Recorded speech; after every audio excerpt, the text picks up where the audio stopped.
So this week I was trying to figure out what I'm going to share this morning, and on Thursday I had a revelation come through that came through during an experience. It was on Saturday through an experience that I had. So we bought a vehicle a few months ago and bought it and paid a good price, and we were very happy with the vehicle. And then about a month or so ago, it started going down the road and bumping, and basically go down the road and boom, boom, boom, boom, boom, boom. And it sounded expensive. And so I decided to procrastinate from taking it to the mechanic and try to figure it out on my own at some point. And so I kept procrastinating from this and didn't really want to put the money into it. And my wife mentioned that, we thought maybe it's just a tire or the wheel. It had a little bit of a bulge in it. And I didn't really think the bulge was enough to make it do that much. But I decided, sometime when I have a minute, I'm going to see if there's a spare tire and put the spare tire on.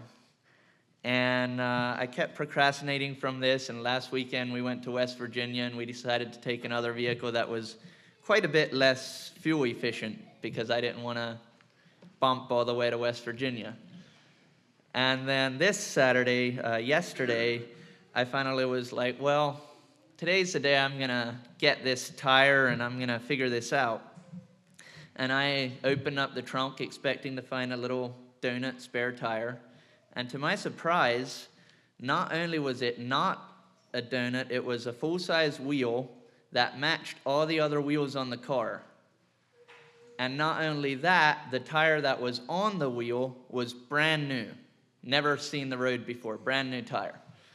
So here, I got really excited. This was such a blessing. This was amazing. We have a brand new tire, put it on the car, ran fine. This is great. And I started thinking about this.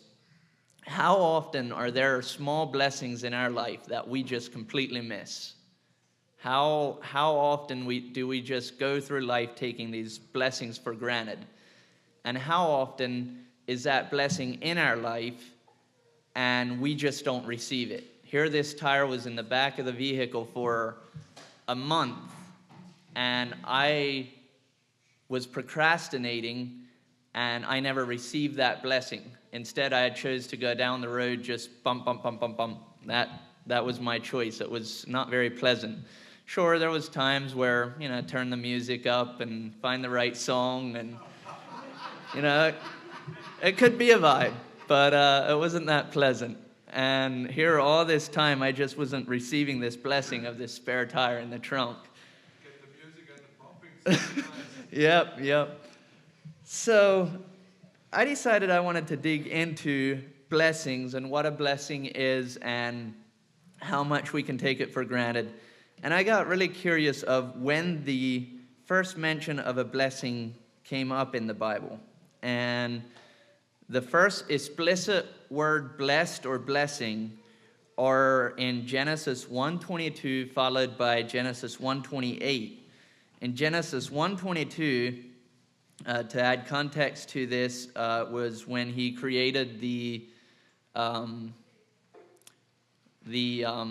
fish of the sea and the fowls of the earth. And Genesis 1:22 says, "And God blessed them, saying, Be fruitful and multiply, and fill the waters in the seas, and let birds multiply on the earth." And then Genesis 1:28 is right after he created this would be after he created Adam and Eve, I believe. God blessed them, and God said to them, Be fruitful and multiply, and fill the earth, and subdue it, and have dominion over the fish of the sea, and over the birds of the heavens, and over every living thing that moves on the earth. And I found it interesting that the first blessings were on living things. Like, when he created the earth and the sun, he didn't necessarily explicitly bless the earth or bless the sun or the trees or anything like that. His first blessings, explicit blessings, were to living beings. And I found that extremely interesting. And in context to that, it talks about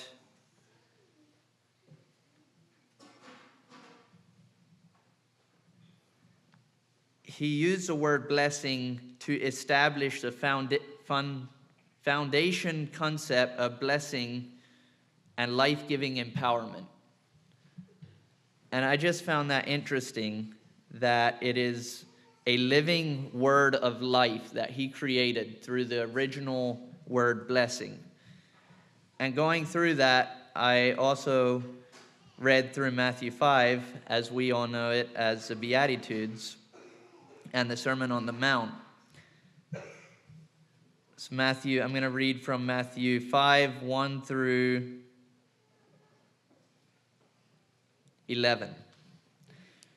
And seeing the multitudes, he went up into a mountain, and when he was set, his disciples came unto him, and he opened his mouth and taught them, saying, Blessed are the poor in spirit, for theirs is the kingdom of heaven. Blessed are they that mourn, for they shall be comforted. Blessed are the meek, for they shall inherit the earth.